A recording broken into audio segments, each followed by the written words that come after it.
এই মুরগিগুলোর কিছু রোগ দেখা দিয়ে গেছে।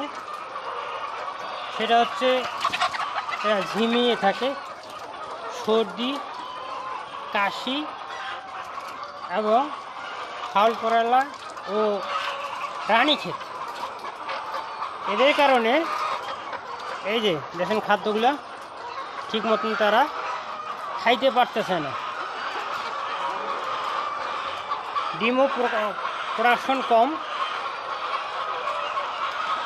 এখানে আমার ঘরে মুরগি আছে প্রায় 4000, ডিম দিত 3500, সেখানে ডিম আসতেছে 2100।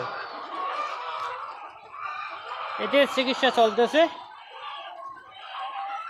দেখা যাক এরা কতটুকু সুস্থ হয়। এই যে মুরগি ঝিমাইতেছে,